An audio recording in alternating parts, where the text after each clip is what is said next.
আমরা বাংলাদেশ লেবার পার্টির পক্ষ থেকে মাননীয় প্রধান উপদেষ্টা ডক্টর মোহাম্মদ ইউনূসকে ধন্যবাদ জানিয়েছি। আমরা দেখেছি যে তারা 3টা প্রস্তাব আমাদের সামনে উপস্থাপন করেছে। এর ভিতরে একটা পদ্ধতি আমাদের মাঝে বলবৎ রয়েছে। আপনারা জানেন যে পোস্টাল ভোট আমাদের মাঝে আছে এবং এই ভোট কেউই দেন না। বিদেশ থেকে কোনো বাংলাদেশি এই পোস্টাল ভোটের মাধ্যমে কোনো মিশনের কোনো কর্মচারীরাও ভোট দেন না।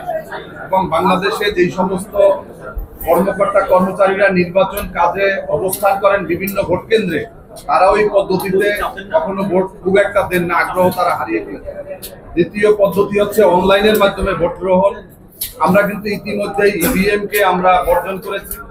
ইভিএম বাংলাদেশের প্রেক্ষাপটে কার্যকর হয়নি, এজন্য অনলাইন ব্যবস্থাটাও কার্যকর হবে বলে লেবার পার্টি মনে করে না।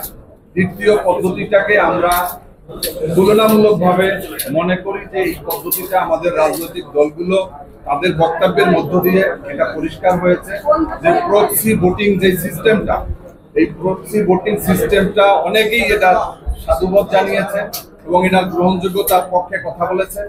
আমরা বাংলাদেশ লেবার পার্টিও মনে করি এবং আজকে আপনাদেরকে চূড়ান্ত বলছি না, আমরাও লিখিতভাবে জানাবো যে প্রক্সি যে ভোটিংটা এটা যদি কার্যকর হয়, অবশ্যই কিছু ত্রুটি রয়েছে, সমস্ত সিস্টেমের ত্রুটি রয়েছে, বাংলাদেশের নির্বাচনী ব্যবস্থার ত্রুটি রয়েছে।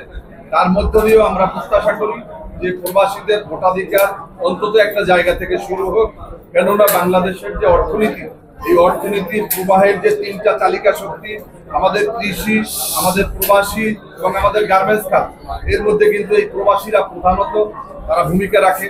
তাদের ভোটের অধিকার প্রতিষ্ঠা করাটাই আমাদের গণতন্ত্রের বড় একটা অভিযাত্রা হবে বলে আমরা মনে করি। আপনাদের ধন্যবাদ।